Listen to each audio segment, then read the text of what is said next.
हिंदी जैन साहित्य और सामाजिक सरोकार ये विषय है। हमारे पूर्व के वक्ताओं ने जितनी जो चर्चा की है वो अभिव्यक्ति के माध्यमों की चर्चा की है। जो 31 विषय बताए थे, महत्वपूर्ण यह है कि अभिव्यक्ति के जो माध्यम गद्य पद्य चंपू पत्र लेखना आदि जो है वो इतना महत्वपूर्ण नहीं है। महत्वपूर्ण यह है कि उन साधनों में किस तरह की अभिव्यक्ति की गई है, उसमें सोचा क्या गया है, ये महत्वपूर्ण है। महत्वपूर्ण वो बहुत होता है जिसने चिंतन की धारा दी है। दुनिया में अगर हम देखते हैं, विज्ञान के क्षेत्र में सब देखते हैं, गिरते हैं, बढ़ते हैं, आगे बढ़ते हैं, पर जंगल में बैठा एक व्यक्ति ये सोचता है कि आखिरकार पेड़ से एप्पल गिरा क्यों। दुनिया में किया कुछ नहीं उसने, पर एक सोचने की धारा दी और उस चिंतन की धारा का नाम विज्ञान और उस सोचने के वाले का नाम आइंस्टीन। इसलिए दुनिया में यह महत्वपूर्ण नहीं है कि उसने किन विधाओं में अपनी अभिव्यक्ति दी है, महत्वपूर्ण यह है कि उस अभिव्यक्ति में उसने दिया क्या है। हमारा विषय यही है कि जो कुछ भी गद्य साहित्य जैन साहित्यकारों द्वारा लिखा गया है उसमें ऐसी क्या सोच है, हम उसे क्यों पढ़ें। पढ़ना महत्वपूर्ण है कि किस विधा में पढ़ना महत्वपूर्ण है। वाहन महत्वपूर्ण है कि वाहन में जो दिया गया है, क्योंकि भाषा तो भावों की वाहन है, भावों को ले जाने वाले एक माध्यम है। यदि माध्यम श्रेष्ठ हो पर भाव अच्छे ना हो तो कोई महत्वपूर्ण नहीं है। दुनिया में लेखकों और कवियों की कोई कमी नहीं है, पर महत्वपूर्ण यह है कि यदि हमारे कुछ कवि, अगर हम बिहारी की बात कर लें, जयचंद के गुणानुवाद में अगर एक एक असरफी लिए होते तो निश्चित रूप से 700 असरफियां उनके पास मौजूद होती, पर समाज उसको याद नहीं करता। समाज उसको याद करता है जो समाज के लिए सोचता है। अगर हम रामचंद्र शुक्ल की बात करें, हिंदी साहित्य का इतिहास पृष्ठ नंबर 27, वो साहित्य की परिभाषा ये लिखते हैं, जो लोगों की संवेदनाओं से जुड़ा हुआ हो, उनके भावों को, उनकी तकलीफों को अपने भाषा में व्यक्त करता हो, उसे सत साहित्य बोलते हैं। और इस परिभाषा में जैन साहित्य खरा उतरता है नहीं उतरता है, ये हम यहां पर देखेंगे। सब व्यक्ति भोजन के बिना तो रह सकता है, पानी के बिना भी रह सकता है, पर समाज के बिना नहीं रह सकता है। समाज के बिना उसकी एक क्षण की कल्पना भी नहीं है, चाहे वो पशु के रूप में हो और चाहे वो मनुष्य के रूप में हो। जब सामाजिक सौहार्दता की बात चलती है तो हमारे राहुल सांस्कृत्यायन, हजारी प्रसाद द्विवेदी, डॉक्टर हीरालाल जी, डॉक्टर वासुदेव अग्रवाल जी, और जो सुबह जो उपस्थित हुए थे आदरणीय दीक्षित जी, जिनको हम पहली बार देख रहे हैं, हृदय गदगद हो गया कि उन्होंने साहित्य को किसी परिवेश में नहीं देखा, किस धर्म में लिखा जा रहा है इस रूप में नहीं देखा, उसकी उदात्त भावनाओं को देखा। इसलिए अब ये योग आ गया है कि जैन साहित्य को टटोला जाए, देखा जाए उसमें है क्या। हम समाज की समस्या देखें, क्या उस साहित्य में शिक्षा के संबंध में बोला गया, क्या गुरु शिष्य के संबंध में बोला गया, क्या सामाजिक समरसता के संबंध में बोला गया, नारी की क्या स्थिति है इस संबंध में बोला गया, आर्थिक पक्षों पे बोला गया। क्या उस साहित्यकार ने इन विषयों पर बोला है? अगर बोला है तो साहित्यकार है, और यदि नहीं बोला है तो साहित्यकार नहीं है।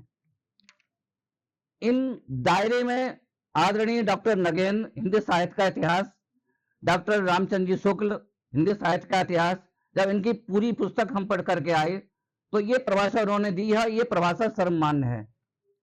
हम जब जैन साहित्य की बात करते हैं तो कितने छंद लिखे गए, कहां लिखे गए, हम इस पर बिल्कुल विचार नहीं करेंगे, क्योंकि ये किसी की भी जिज्ञासा के आधार नहीं बनते हैं। जिज्ञासा के आधार ये बनते हैं कि उन्होंने गरीबों के संबंध में क्या बोला, नारी के संबंध में क्या बोला। हम सबसे पहले बनारसी दास जी की बात करते हैं। अर्थ कथानक पे बोला जा चुका है, उसको हम इस समय हटाते हैं। हम लोक में देखते हैं कि यदि एक लाइन भी लिखे कोई, उसको मिटाते उसका हृदय कांपता है। हमने बहुत सी कॉमिक्सें लिखी हैं, एनिमेशन फिल्म बनाई हैं, बहुत लेख लिखे हैं। जब कोई ये कहे कि योगेश ये वाली लाइन हटा दो, तो मुझे लगता है कि उससे बढ़िया मेरा हाथ काट दो तो बहुत अच्छा रहेगा। लाइनें हटाना मंजूर नहीं है, हाथ कटाना मंजूर है। और हम ये देखते हैं कि किसी भी कवि का, किसी लेखक का यदि एक लाइन लिखता है तो उसे एक पुत्र के आनंद का लाभ मिलता है, ऐसा दुनिया में प्रचलन है। पर क्या आपने ये सोचा, जो हम ध्यान आकर्षित कराना चाह रहे हैं, कविवर बनारसी दास जी श्रृंगार का बहुत अच्छा श्रेष्ठ साहित्य लिखा था। नाव में बैठकर अपने मित्रों को सुना रहे थे। सुनाते सुनाते उन्हें ये आभास हुआ कि इस श्रृंगार को सुनकर हमारी पीढ़ी बर्बाद हो जाएगी। ये विचार करते ही वो श्रृंगार का जो शतक लिखे थे, वो पूरे के पूरे शतक नदी में प्रवाहित कर दिए। हमारे पास जो उपलब्ध साधन हैं ज्ञान के, शायद दुनिया में एक भी ऐसा उदाहरण नहीं होगा, डंके की चोट पर हम बोलता हूं, किसी ने कोई श्रेष्ठ साहित्य लिखा हो और ये सोचकर कि इससे हमारी भविष्य की पीढ़ी बिगड़ेगी और अपने उस साहित्य को नष्ट कर दे। इससे ज्यादा सामाजिक सरोकार का श्रेष्ठ उदाहरण दुनिया में देखने को नहीं मिलेगा। दूसरी बात हम देखते हैं, बनारसी दास जी की देखते हैं। एक तरफ तो ये घटना, जब अकबर की मृत्यु हुई तो जिस सीढ़ी पर बैठे थे बेहोश हो गए और पत्थर से सिर गिर पड़े और खून निकलने लगा। एक तरफ तो उनकी राष्ट्रभक्ति इतनी गजब की, पर वह बनारसी दास जी राजाओं के किंकर नहीं थे, उनकी तालियां बजाने वाली नहीं थे। दूसरी तरफ ये भी लिखते हैं, वो छंद हम सुना रहे हैं। अकस्मात बनारस सुनी अकबर को काल, सीढ़ी पर बैठे हो तो भयो भरम चित चाल, आप तिवाला गिर पड़ो सक्या न आप राख, लगी चोट पाषाण की भयो गहंगण लाल। एक तरफ तो उस कवि की राष्ट्रभक्ति, दूसरी तरफ हम देखें जब अकबर पब्लिक पर और जौहरी लोगों पर अत्याचार करता है, जो उस अकबर के प्रति इतना श्रद्धावान था, उसकी अगली पंक्तियां भी देख लेना आप। विपदा उदय भई इस बीच, पुर हाकिम नवाब किलीच, तिन पकड़े सब जौहरी, दिए कोठरी माह। अत्याचार किया था जौहरियों पे, और वो है अकबर का प्रशंसक था बनारसी दास जी। आगे लिखते हैं, हने कुटिल कोर ने कीन्हे मृतक समान, आय सबन कीनो मतो भाग जाओ तजी भौन। सुबह निकल जाओ, जौहरियों से बोला। माने एक तरफ उसकी भक्ति, दूसरी तरफ उस अकबर की अत्याचार का विरोध। गजब की समन्वय नीति ये बनारसी दास जी के जीवन चरित्र को ही देखने को मिलती है। बात बहुत है, जैन साहित्य ये देखता है कि सबको अपने अपने ढंग से जीने का, खाने पीने का मौलिक अधिकार है, और इस समय भारतीय संविधान उनको इजाजत भी देता है। शराब, मांस, मदिरा वगैरह सबको अपना अधिकार है जीने का। इस बात को स्वीकार करते हुए हमारे जैन साहित्य में सप्तव्यसन के त्याग की भरपूर प्रेरणा दी गई है। शराब, इस पर बहुत जबरदस्त कथाएं लिखी गई हैं। माने आपको यदि कुछ भी खाने का अधिकार है, इसका मतलब ये नहीं है कि समाज के माहौल को आप बिगाड़े, ये आपको अधिकार नहीं है। इस संबंध में भी जैन साहित्यकारों ने बहुत अच्छी तरह से सोचा है और लिखा है। तीसरी बात, हम जिस क्षेत्र भूमि से आते हैं, चंबल भी मिलता है, गंगा की कटरी भी मिलती है। हमने बहुत ऐसा देखा है कि 3-3 पीढ़ियों तक दुश्मनी चलती है, और बहुत विनम्रता पूर्वक हम आपके सामने रखना चाहते हैं कि ये बात कहने के लिए एटा, इटावा और फरकाबाद, इन जगहों के जो वकील हैं, करीब 50 वकीलों से मिलकर के आए हम। ये 2 मिनट की बात जो हम आपको कहने जा रहे हैं। हमने उन केसों को देखा है यहाँ पीढ़ी दर पीढ़ी विवाद चलता है, उन केसों का होता क्या है आखिरकार।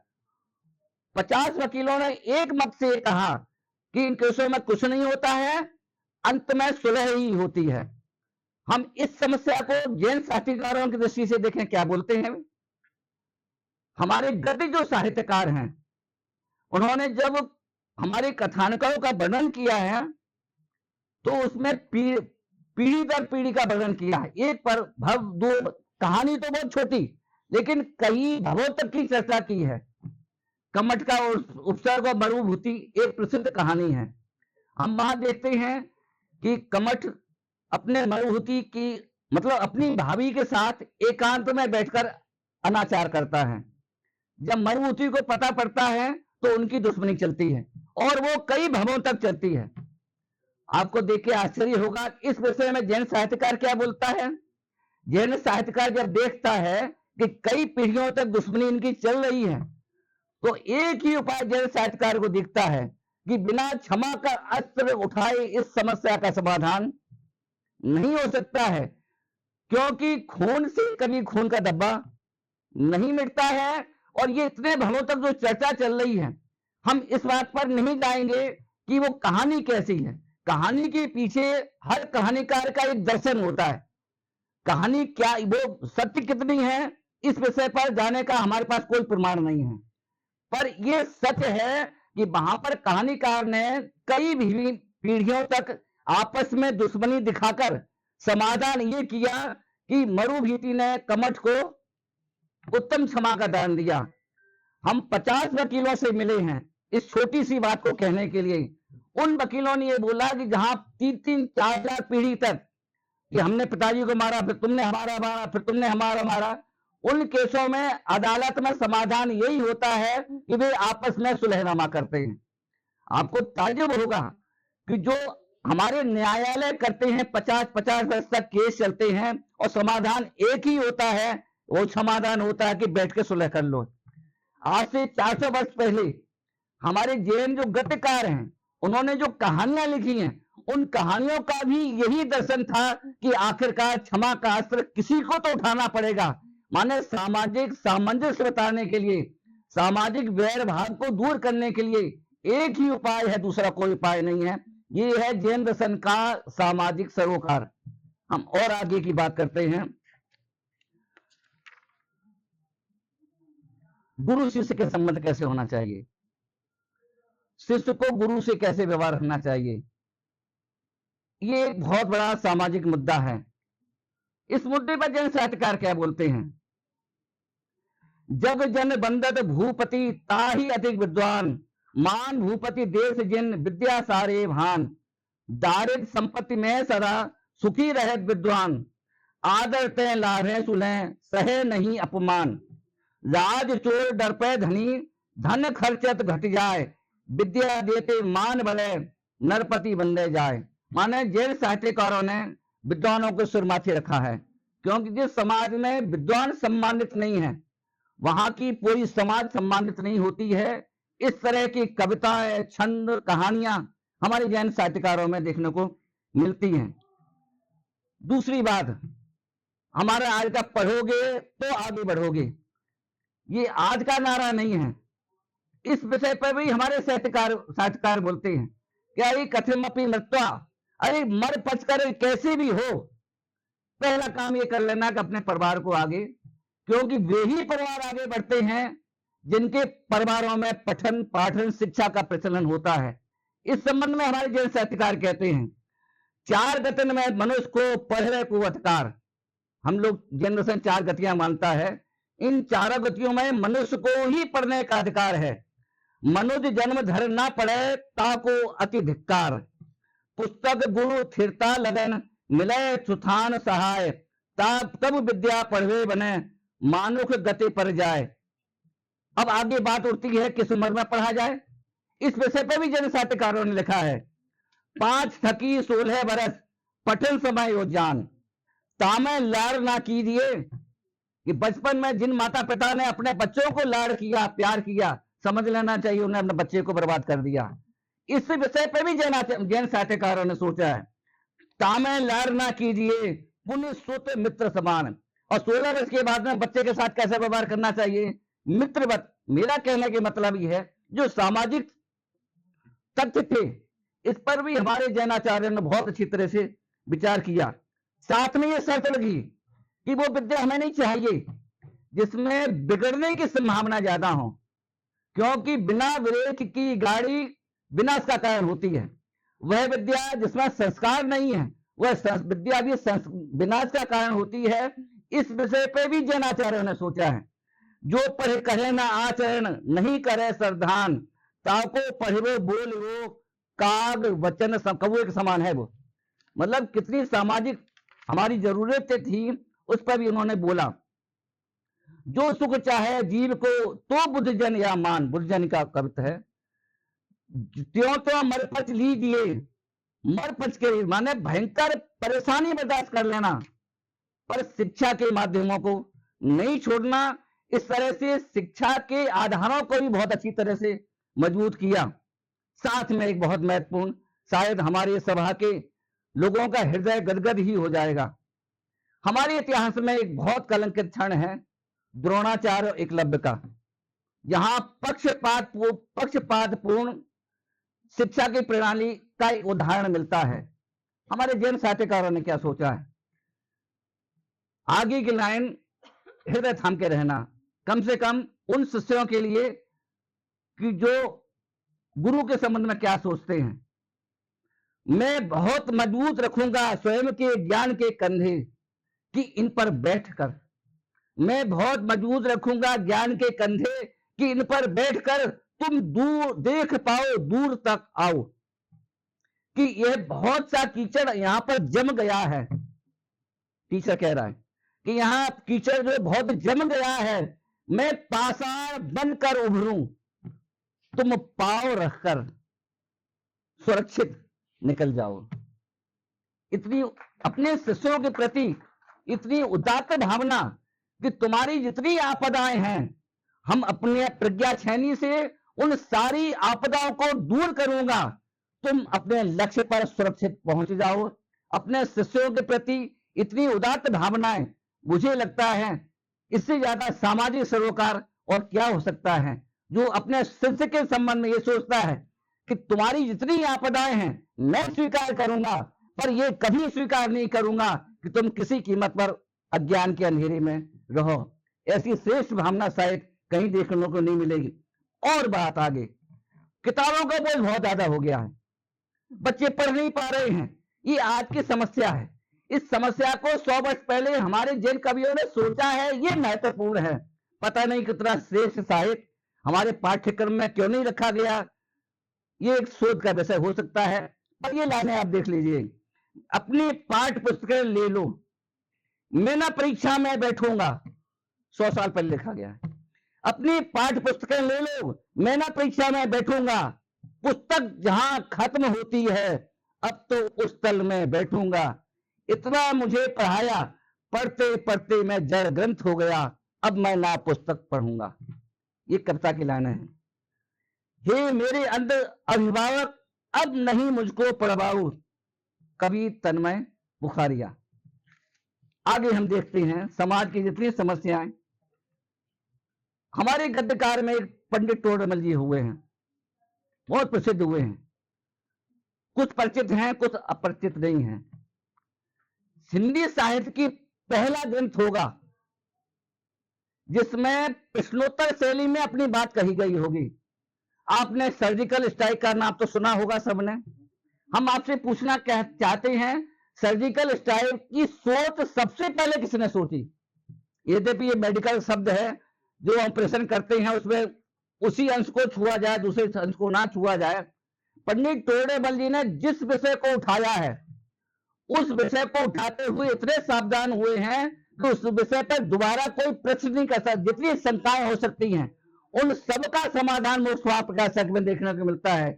इसलिए सर्जिकल स्ट्राइक की जो सोच है, यदि कहीं किसी ने सबसे पहले सोची है तो मोक्ष प्रकाशक में देखने को मिलती है।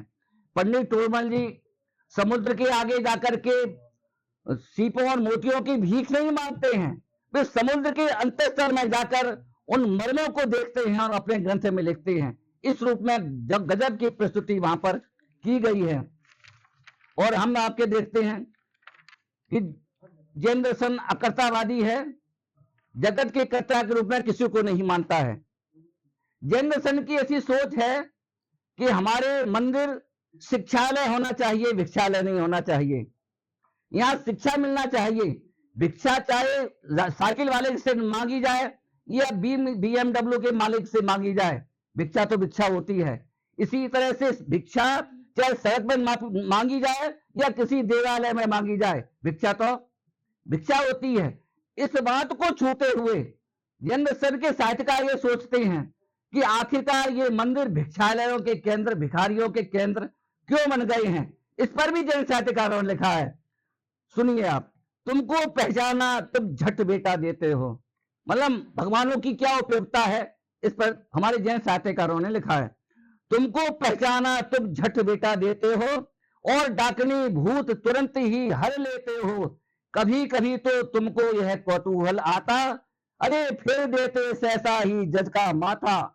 इसीलिए आवश्यकता भगवान तुम्हारी, ब्लैक मार्केटिंग में रखते लाज हमारी।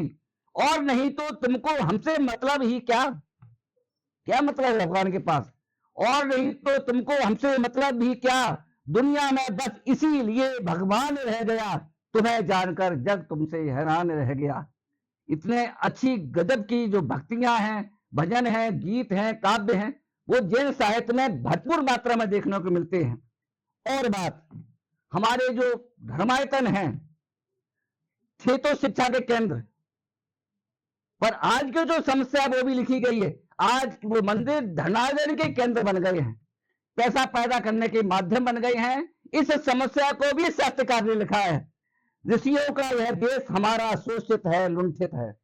जो हमारे ऋषियों का देश था, ऋषियों का यह देश हमारा शोषित है, लुंठित है। आज हुई निःशील स्वार्थ मानवता पीड़ित है। मृत मानव को जीवन देती ऋषियों की जो निधियां, मृत मानव को जो देती ऋषियों की निधियां, आज हुई वे मात्र हमारे धन आर्जन की निधियां। त्रस्त हुए कण कण जग के रे क्यों यह संबल पाए, आदि व्याधि पर पीड़ित जन मंगल हो जाए।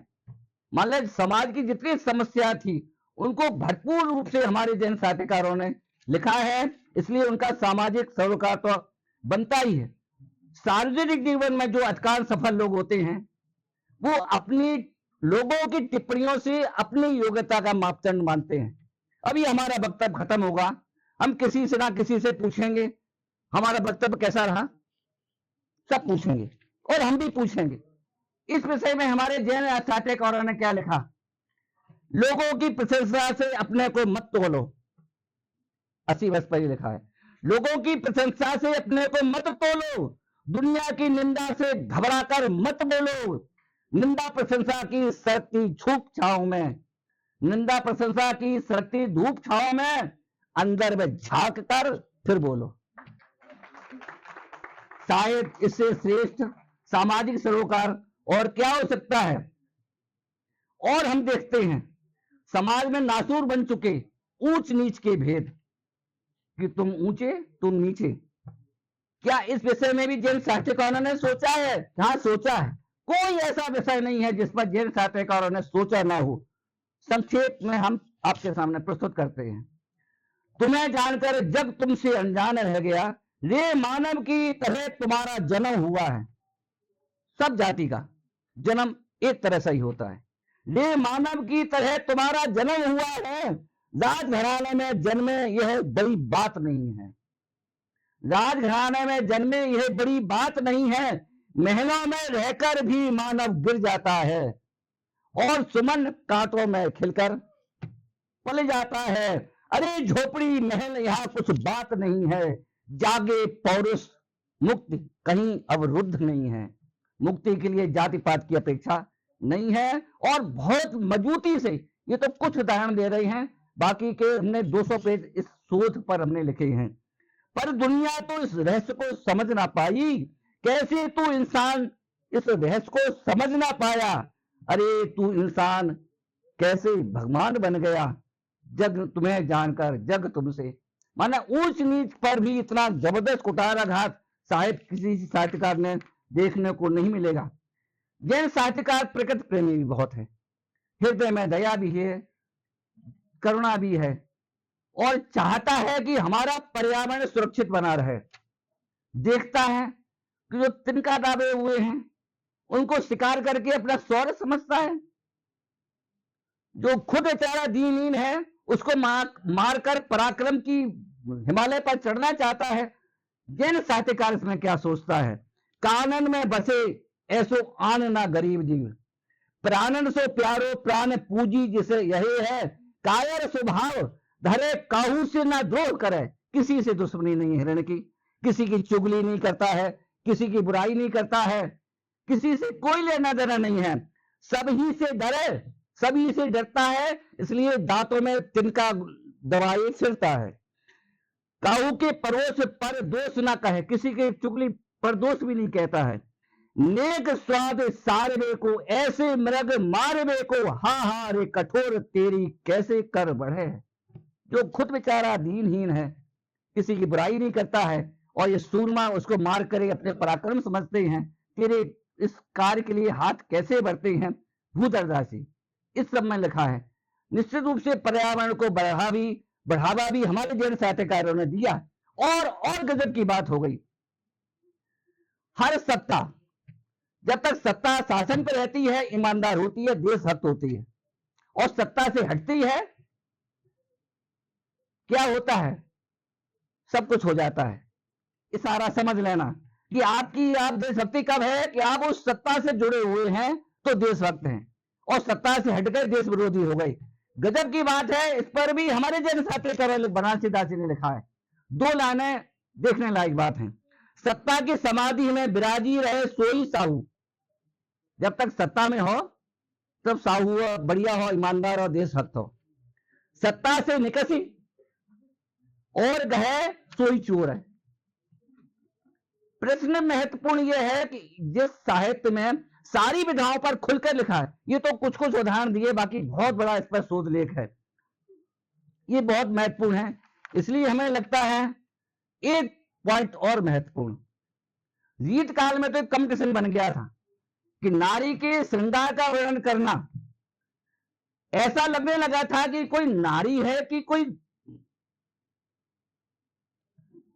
गुड़िया है, कोई काम की गुड़िया है। वो कभी कौन सा जिसने नक्शे का वर्णन कर दिया।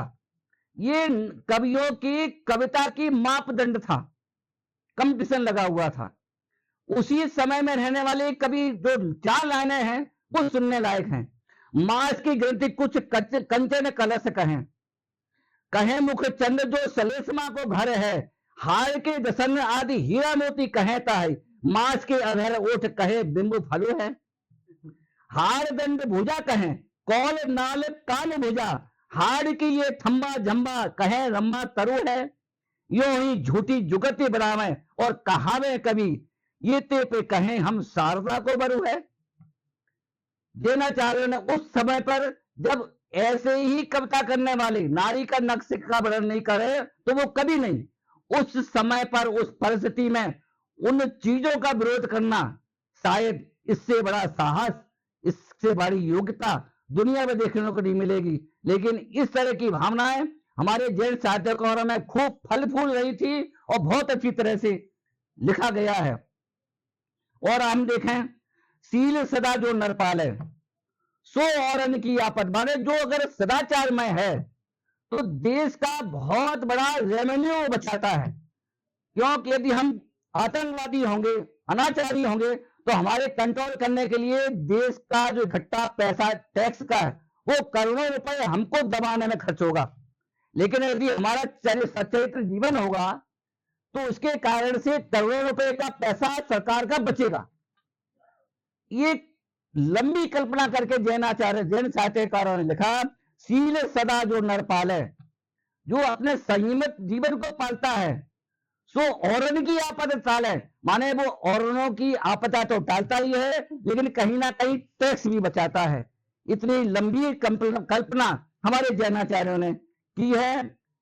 अंत में एक बात और महत्वपूर्ण, हमारे यहाँ एक शांति धारा होती है जिसमें करने के बाद में हम ऐसी कल्पना करते हैं कि ऐसा ऐसा हो, ऐसा ऐसा हो, ऐसा हो। पूजन साहित्य में जब और लोगों की देखते हैं तो सबके उदय की और सबके उपकार की और सबके अच्छे की बात नहीं की जाती है।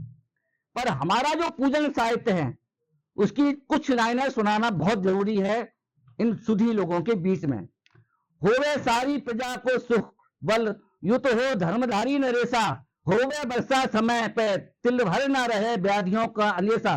जो हम लोग पूजन कर जैन साहित्य में जो पूजन की जाती है 200-400 वर्ष तक का इतिहास है, उसमें ये बोला जाता है, होवे चोरी न जारी सुसमय बरते, हो न दुष्काल भारी सारी देश धारे जिनवर विश्व को जो सदा सौख्यकारी। माने हमारा जो जैन साहित्य उसका एक एक कदम एक एक वाक्य जैनियों की समृद्धि के लिए नहीं है।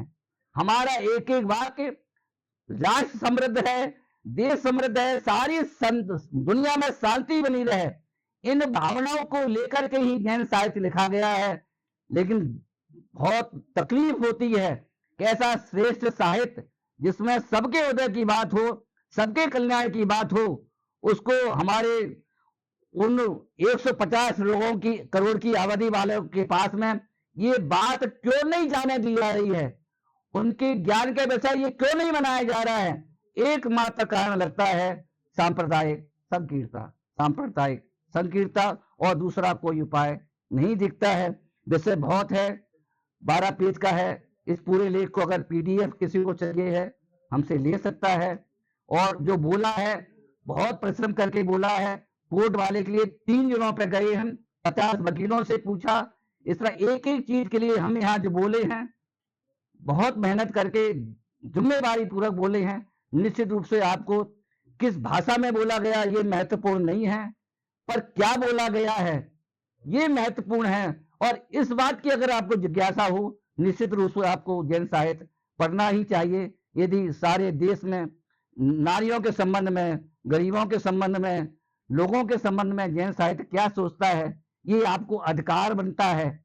और उस आपके अधिकार की रक्षा करने के लिए ये 10 मिनट हमने आपके लिए हैं। नमस्ते।